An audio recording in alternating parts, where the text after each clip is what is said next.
सोबत असेल जाणीव। रोखोक बातम्यांसाठी पाहत राहा जाणीव मराठी। होऊ दे जाणीव। लाईक करा, शेअर करा आणि सबस्क्राइब करा आपल्या हक्काचे चॅनल जाणीव मराठी।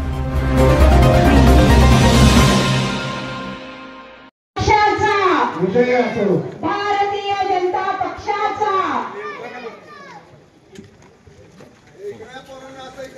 आपल्या सातारचे स्वागत करते। कृपया व्यासपीठाच्या उजव्या बाजूला जी आपले कार्यकर्ते त्यांनी कृपया समोर यावं, कृपया समोर यावं। भारत माता की भारतीय जोरात भारतीय जनता पक्षाचा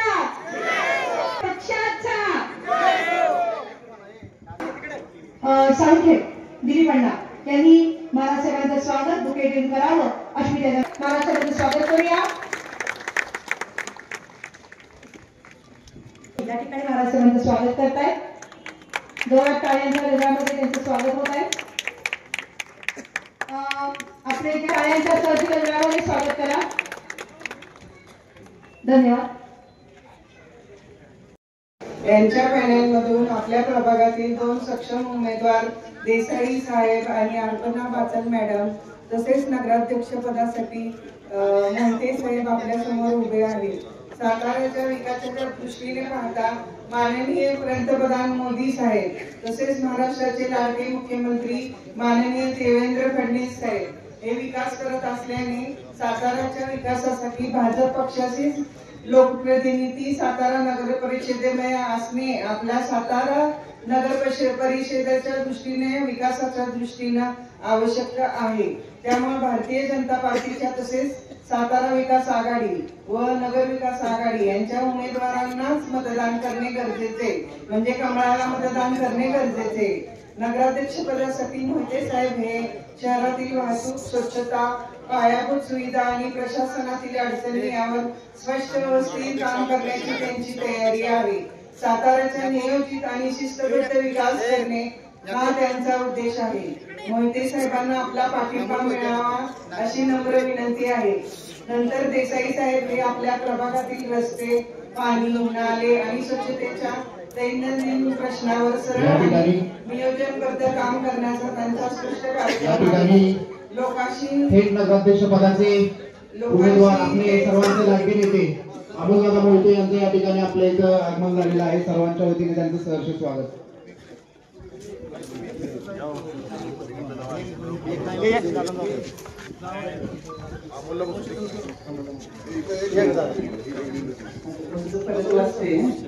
नगराध्यक्ष पदांसाठी मोहिते साहेब हे शहरातील वाहतूक, स्वच्छता आणि पायाभूत सुविधा आणि प्रशासनातील अडचणी यावर स्पष्ट व स्थिर काम करण्याची त्यांची तयारी आहे। साताऱ्याचा नियोजित आणि शिस्तबद्ध विकास करणे हा त्यांचा उद्देश आहे।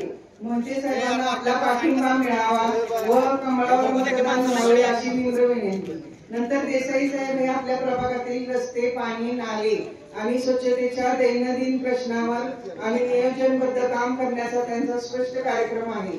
लोकांशी थेट संपर्क ठेवून प्रभागाचा नियमित विकास करणे एवढाच त्यांचा उद्देश आहे। देसाई साहेबांना आपण विश्वास द्यावा व कमळावर मतदान करावे ही विनंती। नंतर बाचल मॅडम महिलांचे प्रश्न, युवांची गरज व ज्येष्ठ नागरिकांच्या अडचणी ओळखून त्यावर सोप्या नीटनेटक्या पद्धतीने काम करण्यासाठी उभ्या आहेत। प्रभाग स्वच्छ, सुरक्षित आणि सर्वसमावेशक ठेवण्यावर त्यांचा भर आहे। त्यांनाही आपला पाठिंबा मिळावा ही विनंती। छत्रपतींच्या मार्गदर्शनाखाली हे तिन्ही उमेदवार साताऱ्याच्या विकासासाठी प्रामाणिकपणे उभे आहेत। आपण त्यांना विश्वासाने साथ द्यावी व कमळावर मतदान करून तिन्ही उमेदवारांना विजयी करावे। जय हिंद, जय महाराष्ट्र। भारतीय जनता पार्टीचे अधिकृत उमेदवार नगराध्यक्ष पदाचे अमोलदादा मोहिते यांचा या ठिकाणी सत्कार पिंटूशेट करतायत। सर्वांनी टाळ्या वाजवून दादांना शुभेच्छा द्यायच्या। आदरणीय महाराज साहेब, समोर बसलेल्या माझ्या माता, बंधू, बहिणींनो आणि मित्रांनो, मी प्रभाग 5 मधून भारतीय जनता पार्टीचे उमेदवार म्हणून काम करत असताना माननीय महाराज साहेबांच्या माध्यमातून 2022 ला मी काम करण्याची सुरुवात केलेली आहे। आजपर्यंत महाराज साहेबांनी या प्रभागासाठी काय केले ते 2 मिनिटात मी सांगतो. गणेश कॉलनी अंतर्गत रस्ते डांबरीकरण करणे, अजिंक्य कॉलनी रामकृष्ण कॉलनी अंतर्गत रस्ते डांबरीकरण करणे, मुता कॉलनी अजिंक्य हॉस्पिटल केबीपी कॉलेज रोड रस्ते डांबरीकरण करणे, पवई नाका कुबीर विनायक मंदिर केबीपी अखेर रस्ता डांबरीकरण करणे, पारंगी चौक ते बस स्थानक रस्ता डांबरीकरण करणे, धनश्री कॉलनी चिपळूणकर कॉलनी अजिंक्य कॉलनी रूपसमेल बंगला डांबरीकरण करणे, बागोदे डुप्लेक्स मध्ये महाराज साहेबांनी 50 लाख रुपयाचे सभागृह बांधून दिलेले आहे, पारंगी चौक ते सिव्हिल हॉस्पिटल रस्ता, शिक्षक कॉलनीतील स्ट्रीट लाईट बसवलीत सगळ्या, पारंगी चौकातले स्ट्रीट लाईट बसवले म्हणजे पूर्ण रस्ते सिव्हिल पर्यंत, कीर्तन नगर मध्ये डांबरीकरण केले, भूविकास चौक ते कॅनल रस्ता डांबरीकरण करणे, कीर्तन नगर मध्ये स्ट्रीट लाईट बसवणे, बंड बंगला शिवाजी हाऊसिंग रोडवर स्ट्रीट लाईट बसवणे, जुना आरटीओ चौक ते रेमॉन्ड होम स्ट्रीट लाईट बसवले, अजित मोथा बंगला ते जे साहेबांच्या बंगल्यापर्यंत स्ट्रीट लाईट बसवले, अजिंक्यतारा हॉस्पिटल दुड्डेरी रस्त्यात स्ट्रीट लाईट बसवले, सुभाषचंद्र चौक महेंद्र चव्हाणांच्या बंगल्याचं महाराज साहेबांच्या माध्यमातून मोठं कॉन्क्रीटचं रस्त्याचं काम झालेलं आहे, कुबीर विनायक कोपर बंगल्यांचं कॉन्क्रीट आणि फुटपाथ स्ट्रीट लाईटचं काम झालेलं आहे, जुना आरटीओ ऑफिस चौक ते बुरके कॉलनी स्ट्रीट लाईट बसवले, कामं आता नुकतंच महाराज साहेबांनी मंजूर केलेली कामं आहेत, Ajinkya colony Sahyadri colony Ramkrishna colony अंतर्गत रस्ते, रामकृष्ण कॉलनी अंतर्गत आरसीसी गटर, जुना RTO office American church Motageri डांबरीकरण आणि काम प्रगतीपथावर असणारे 3 गार्डन आहेत, एक अजिंक्य कॉलनीतलं मोठं भव्य गार्डन सुरू आहे, गणेश कॉलनीतलं गार्डन सुरू आहे आणि मोता कॉलनीतलं गार्डन सुरू आहे. महाराज साहेब माझी एक विनंती आहे, या पंथाच्या गोट्यात आतापर्यंत विकासाचे एवढे मोठे प्रॉब्लेम आहे की पंथाच्या गोट्यात रविवारपेठ मध्ये बंदिस्त गटरची गरज आहे, इथले अंतर्गत डांबरीकरण होणे गरजेचं आहे, भोसले गेले ते मनाली चौक पर्यंत डांबरीकरण होणे गरजेचं आहे आणि मेन पंथाच्या गोट आणि इथं पवार वस्ती म्हणून आहे तिथं शौचालयाचा लय मोठा प्रश्न आहे. आपण अकलूजला जाताना चर्चा झाली होती की माझी विनंती आहे की ह्या प्रभागात ह्या एवढ्या मोठ्या समस्या आहेत इथल्या ही तर ती 2 शौचालय इलेक्शन झाल्यानंतर आपण लवकरात लवकर मंजूर करून द्यावी. जुन्या मंडईत शॉपिंग सेंटर जी आहे ती एकदम व्यवस्थित नाही झाली, तिथं चांगल्या प्रकारचं शॉपिंग सेंटर इथं होणं गरजेचं आहे. पवार वस्ती खंडोबा माळे ते बंदिस्त गटरची गरज आहे, मधून आम्ही गेलो तर एवढा कचरा आणि हे असलं, चिकलगरवाडा लक्ष्मी मंदिर गटरची गरज आहे. LIC कॉलनी जीवनछायामध्ये ओपन पेस एक उद्यान आहे, बंड बंगल्याचे तिथे एक ओपन पेस आहे. अशा प्रकारे ह्या कॉलनीत एवढे मोठे प्रॉब्लेम आहेत प्रभाग 5 मध्ये, आपण एवढे करून दिले तर हे जनता सगळे आपल्या बरोबर आहे, इथं काही अडचणीचं मला काय वाटत नाही. मी बाचलताई अमोल मोहिते साहेबांना कमीत कमी 2000चं लीड घेणार याची मला पूर्ण खात्री आहे. आदरणीय व्यासपीठ आणि माझ्या बंधू भगिनींनो, मी सौ अपर्णा अविनाश बाचल, मी वॉर्ड क्रमांक 5 मधून उमेदवारीसाठी उभी आहे. आपण समाजाचे काहीतरी देणे लागतो ही माझी भावना होतीच, त्यातच मला ही संधी मिळाली, त्याचं मी सोनं करीन. आपल्या प्रभागातील नागरिकांचा ज्या काही समस्या असतील ते सोडवण्याचा मी प्रयत्न करेन. धन्यवाद. जय हिंद, जय महाराष्ट्र.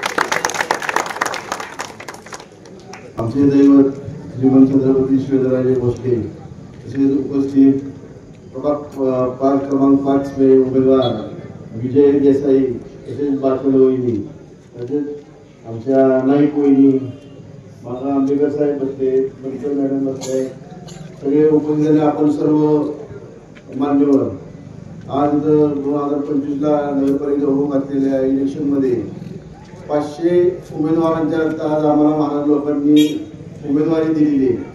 तर कारण आमचे काम किंवा आमची कामाची सामाजिक कामाची जी एक ओढ आहे हे पाहून आम्हाला उमेदवारी दिलेली आहे.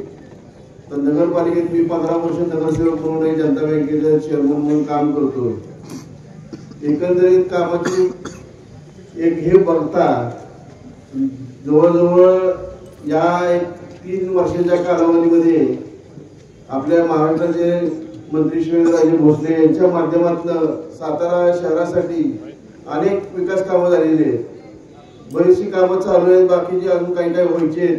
त्यातली 1-2-4 कामं मी तुम्हाला सांगतो. आता आपल्या इथं जे आमच्या वरच्या रोडला ट्रॅफिक होतं त्या ट्रॅफिकला म्हणजे कास्ट पर्यटन वाढल्यामुळे जे ट्रॅफिक होतं त्यासाठी एक रिंग रोड प्रस्तावित महाराजांनी केलेला आहे. हा रिंग रोड मराठा पॅलेस या इथून चालू होतो तो तसाच वरच्या रोडनं मंगळाईच्या देवळाच्या इथून अजिंक्यताऱ्याच्या किल्ल्याच्या इथून जातो तो सरळ बोगद्यापर्यंत जाणार आहे. ते बोगद्यापासून इथं मोठा एक पूल होऊन तो डायव्हर्ट होऊन कासला जाणार जे ट्रॅफिक आहे ते कासला जाणार तसाच तो रिंग रोड मेढा रोडला जॉईन होणार आहे. असे मोठे दिव्य असे प्रोजेक्ट चालू आहेत. अशी बरीचशी कामं चालू आहेत. आम्ही सुद्धा नगरपालिकेच्या माध्यमातून आपल्याकडे पाणी भरपूर आहे पण आता एक 2-3 किलोमीटरची कासची लाईन राहिलेली आहे ते सुद्धा आता पाणी आपल्याला नगरपालिकेचं चालू होईल. त्याचा आम्ही 24/7 पाणी देण्याचा प्रयत्न करणार आहे. तसेच आरोग्याविषयी जर आपण सोनगावच्या इथून खाली जर गेला तर तुम्ही पाहता ते कचऱ्या जो ढीग तिथं सगळा आपल्या शहराचा गोळा होतो तो बराचसा रस्त्यावर येतो ती दुर्गंधी होती. ह्याच्यावर सुद्धा आम्ही कायम स्वरूपीचा मार्ग काढू. पण हे कधी शक्य आहे ज्यावेळेस तुम्ही आम्हाला निवडून परत नगरपालिकेत द्याल त्यावेळेस ह्या गोष्टी आम्ही महाराजांच्या माध्यमातून याचा प्रयत्न करू. एवढंच बोलतो. आम्ही जे 3 इथं उमेदवार आहेत त्यांना कमळ चिन्हाचं बटन दाबून आम्हाला निवडून द्यावं एवढी विनंती करतो. आता यानंतर आता आजपासून बरीच वाचन झालेली आहे. सातारा नगरपालिकेच्या सार्वत्रिक निवडणुकीच्या प्रचाराच्या निमित्तानं आज आपण इथं या ऐतिहासिक पंथाच्या गोटामध्ये सगळेजण एकत्र आलोय. या निवडणुकीमध्ये भारतीय जनता पार्टीचे नगर अध्यक्ष पदाचे उमेदवार मान्य श्री अमोलजी मोहिते आज इथं उपस्थित आहेत. त्याचबरोबर आपल्या प्रभाग क्रमांक 5 मधले अधिकृत उमेदवार मान्य श्री विजयराव देसाई, आपल्या दुसऱ्या उमेदवार सौ अपर्णा अविनाश नाना बाचल आणि सर्व इतर सुद्धा प्रभागातील आपले सर्व भारतीय जनता पार्टीचे अधिकृत सर्व उमेदवार 50 उमेदवार आपले आहेत. एक नगराध्यक्ष पदाचा असे सर्व उमेदवार आपण आपलं बहुमोल असं मतदान देऊन विजयी करावं ही विनंती करायला आपल्याला या ठिकाणी मी आणि आम्ही सर्वजण इथं आलोय. आज इथं स्टेजवर सौ दीपलक्ष्मी नाईक इथं उपस्थित आहेत. आपल्या विद्यमान आणि आता निवडणूक झाली की माझी होणार पण अजून पण विद्यमान आहे त्यामुळं नाईक वहिनी इथं उपस्थित आहेत. त्याचबरोबर दुसरे आमचे विद्यमान नगरसेवक मला तू भेटला नाही पण श्रीकांत आंबेकर हा नाही काय नाही खोटं बोलतो मी काय गडबडीत नाही. दुसरे आपले नगरसेवक श्रीकांत आंबेकर आज इथं उपस्थित आहेत. सर्व निवडून देणारे मतदार बंधू भगिनी, माझ्या सर्व मातांनो, सर्व माझ्या तरुण मित्रांनो, आपल्या सर्वांना माझी पहिली तर विनंती आहे की आमच्या भाजपच्या सर्व उमेदवारांचं कमळाच्या समोरचं बटन दाबून आपलं बहुमोल असं मतदान हे आमच्या या सर्व उमेदवारांना देऊन आपण विजयी करावं आणि येणाऱ्या 5 वर्षांमध्ये भाजपच्या माध्यमातून ज्या पद्धतीनं मोदीजींनी देशाला सावरण्याचं काम केलं, ज्या पद्धतीनं राज्याला सावरण्याचं काम देवेंद्र फडणवीसांनी विधानसभेच्या निवडणुकीनंतर केलं, त्याच पद्धतीनं आपली नगरपालिका सुद्धा सुनियोजित आणि पारदर्शकपणे चालवण्यासाठी भारतीय जनता पार्टीला आपण साथ द्या. भारतीय जनता पार्टीच्या सर्व उमेदवारांना आपण निवडून द्या ही विनंती आपल्याला सर्वांना मी करू इच्छितो. ही निवडणूक थोडी वेगळी आहे. आपल्याला माहिती आहे आधी आपल्या इथे कधीच नगरपालिकेची निवडणूक पक्षावर झाली नाही. आपल्या इथे नेहमी आघाड्यांवर निवडणूक व्हायची. स्थानिक आघाड्या इथल्या आपल्या असायच्या आणि त्याच्यावर आपण निवडणुकीला सामोरं जायचो. मग उदयनराजेंची सातारा विकास आघाडी असेल, भाऊसाहेब महाराजांनी स्थापन केलेली नगर विकास आघाडी असेल आणि इतर काही आघाड्या ज्या इथं होत होत्या, अशा पद्धतीनं आपण आपल्या निवडणुका पार पाडत होतो.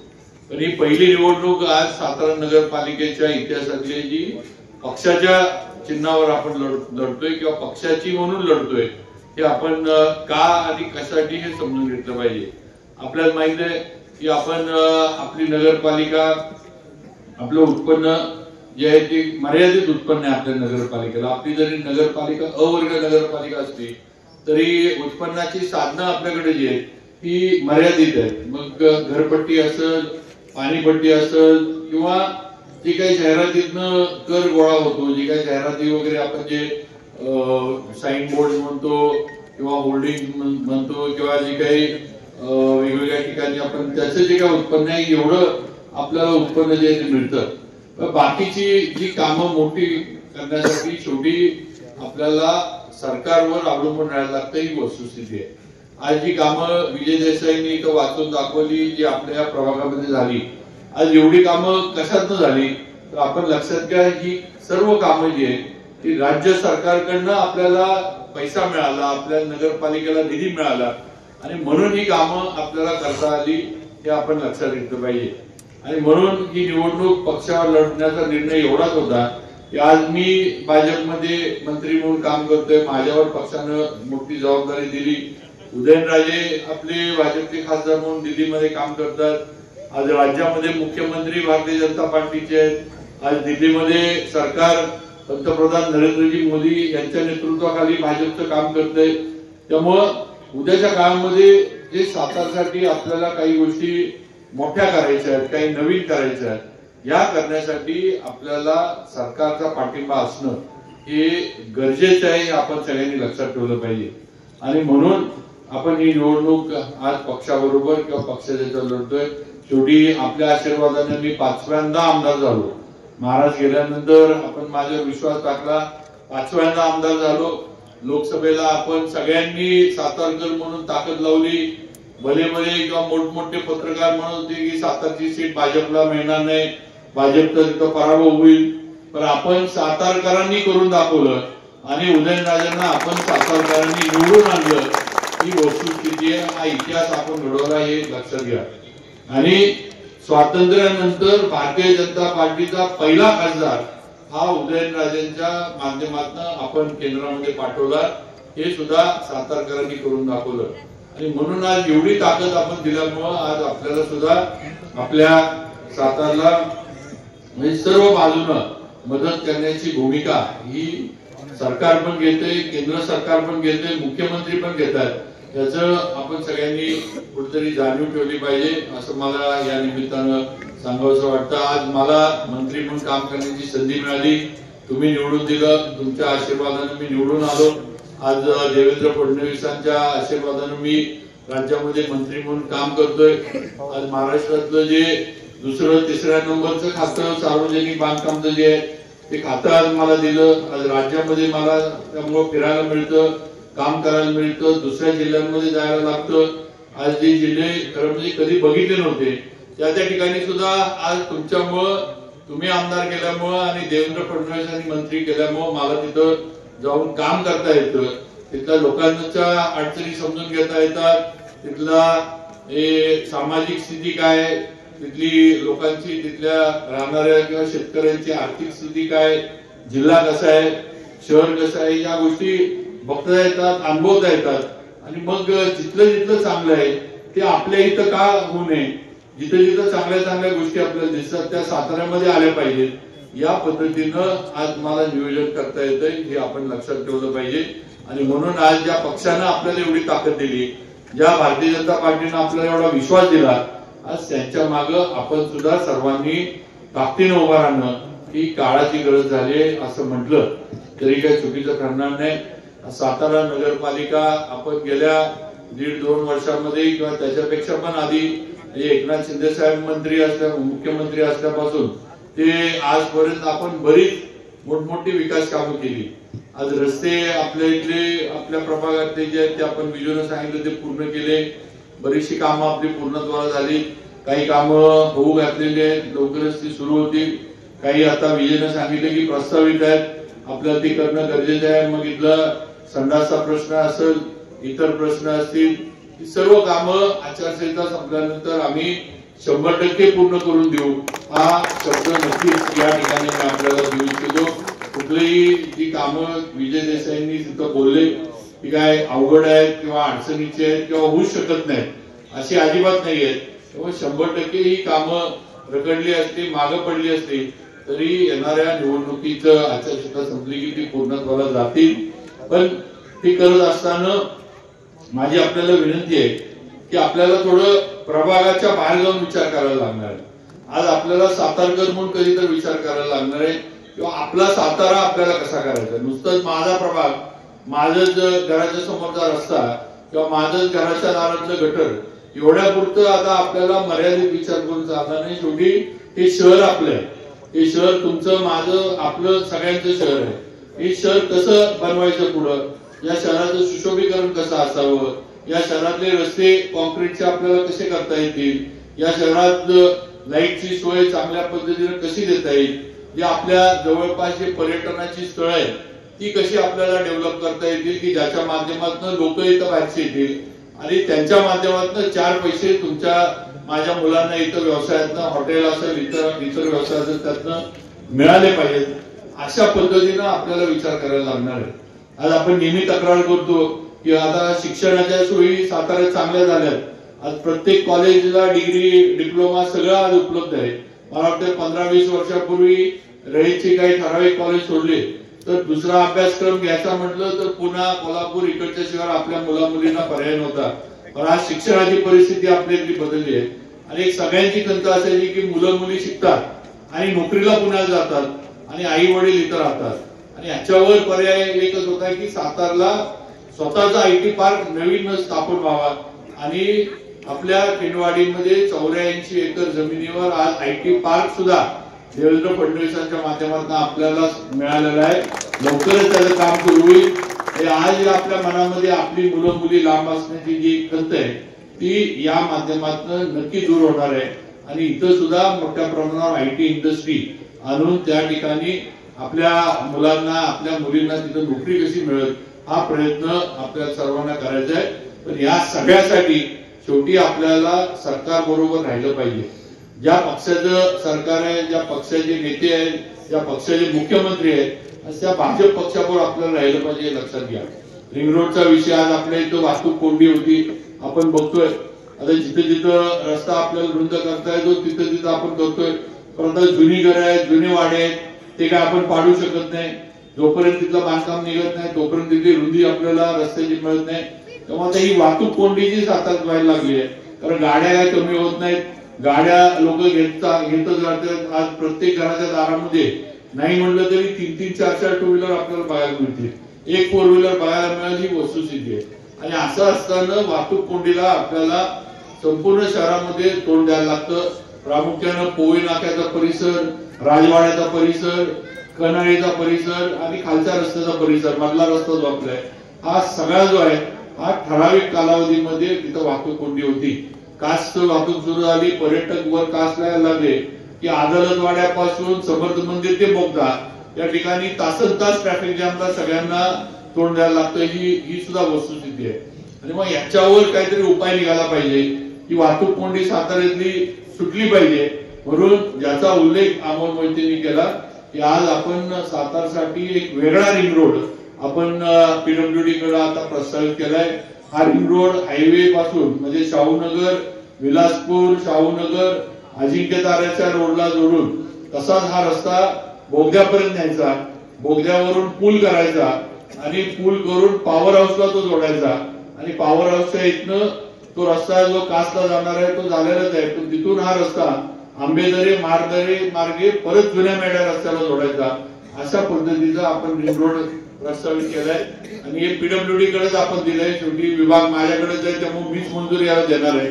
त्यामुळे नक्की एक फार चांगलं आणि वाहतूक कोंडीच्या दृष्टीनं हे सगळ्यांना सोयीचं असं एक आपण पर्याय काढलाय आणि हे सगळं टेक्निकली आपण करून काढलंय.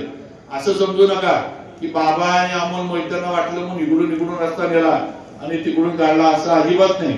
आमचा प्रयत्न होता की अदालतवाड्यापासून पूल करता येतोय का आपण बघावं. या अदालतवाड्यापासून जर वाहतूक आपल्याला थेट बोगद्याच्या बाहेर कासला जाणारी काढून देता आली तर आपल्याला अडचणी ज्या आहेत ते तोंड आपल्याला द्यायला लागणार नाही. पण त्या ठिकाणी पुलाला रुंदी मिळत नाही.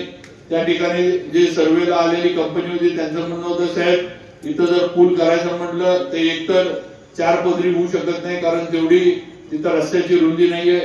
अगदी 2 पदरी करायचं म्हटलं तरी त्या ठिकाणी जी खुदाई करायला लागल ती खुदाई करत असताना घरं पडण्याची शक्यता 100% आहे, कारण घरं जुनी आहेत.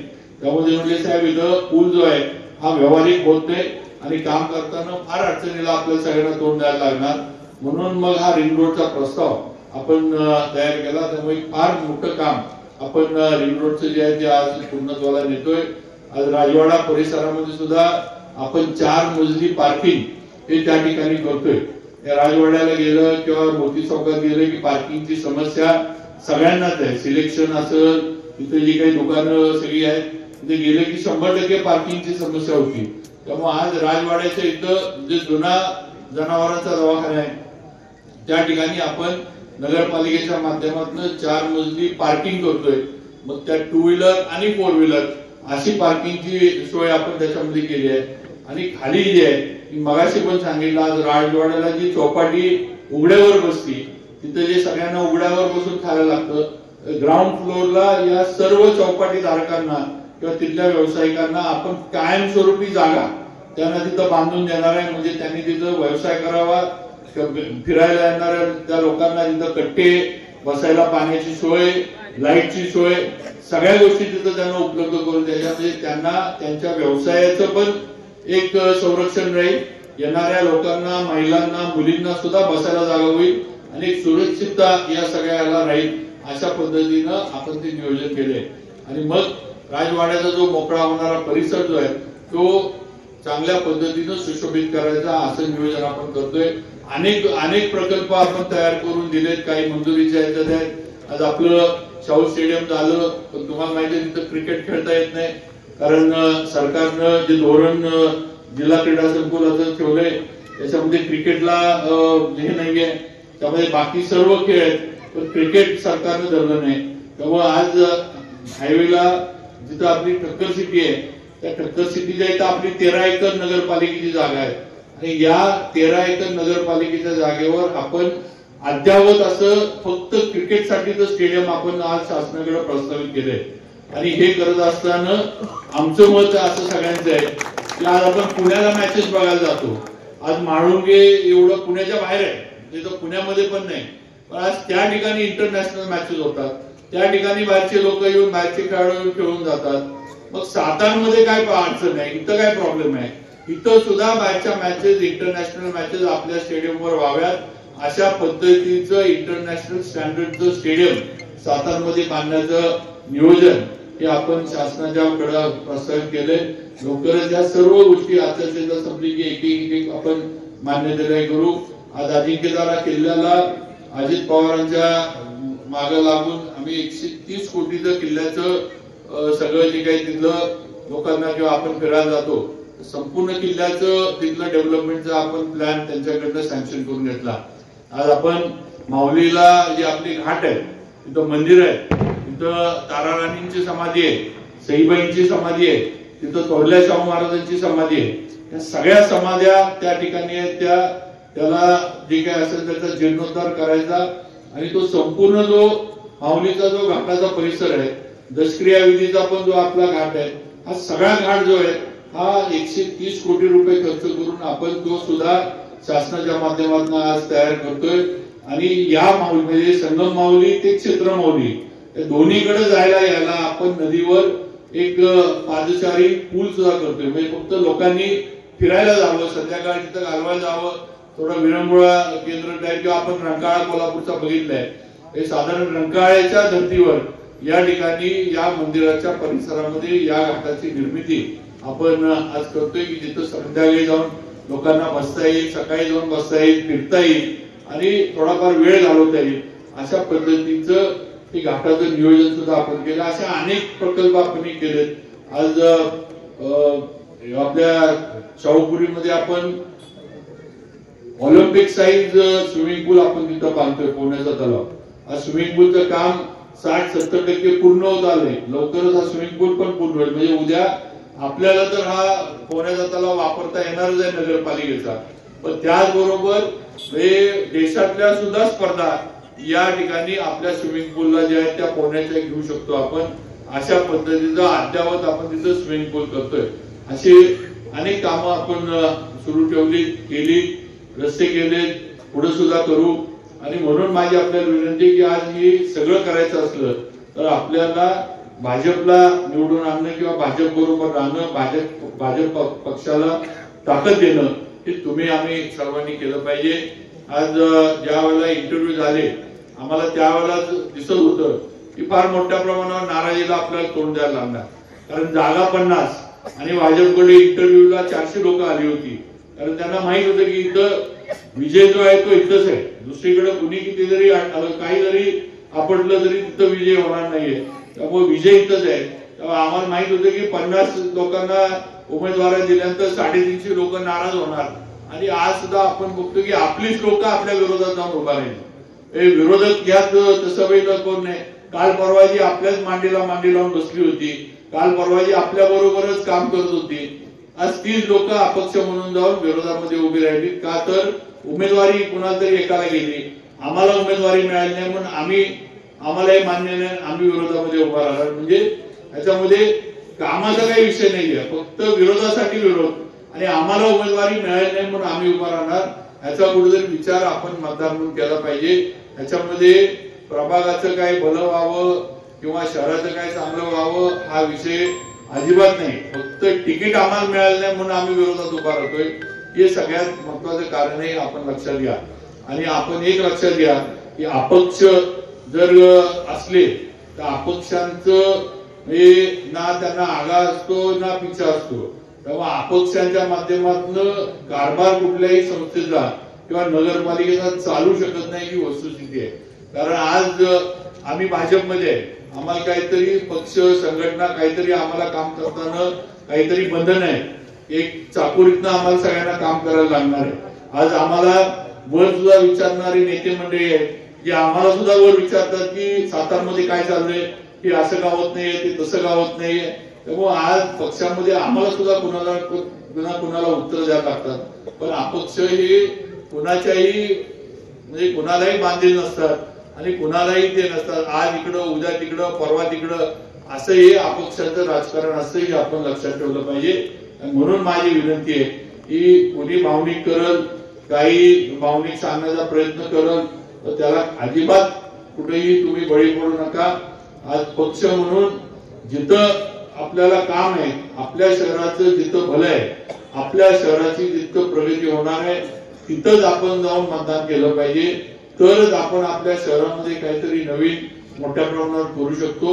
उगाच इथं भावनिक गोष्टीला आपण बळी पडत बसलो, भावनेला हात घालून जर मतं मागितली गेली आणि त्या पद्धतीने जर आपण मतदान केलं तर उद्याचे 5 वर्ष आपण वाया घालवणार आहे, लक्षात ठेवा. हे अगदी मला ठामपणे या ठिकाणी सांगायचे. त्यामुळे माझी आपल्याला विनंती आहे की काय कोण सांगतोय काय कोण बोलतोय इकडे लक्ष देऊ नका. आज जसं मोदीजींनी केंद्र सरकार चालवलं, जसं देवेंद्र फडणवीस राज्य सरकार सक्षमपणे चालवल्यात, तसंच आपली नगरपालिका सुद्धा एक चांगल्या पद्धतीनं चांगला कारभार करणारी आणि शहराचं सर्वांगीण नियोजन करणारी, सर्वांगीण विकास करणारी नगरपालिका आपण बनवूया. त्यासाठी भारतीय जनता पार्टीला आपण सगळ्यांनी ताकद द्यावी ही विनंती आपल्या सर्वांना करतो. आमचे सर्व उमेदवार जे अधिकृत आहेत असे सर्व उमेदवार आपण कमळाच्या समोरचं बटन दाबून आम्हाला सर्वांना उमेदवारांना निवडून द्यावं ही विनंती या ठिकाणी आपल्या सर्वांना करतो आणि माझे 2 शब्द थांबवतो. जय हिंद, जय महाराष्ट्र.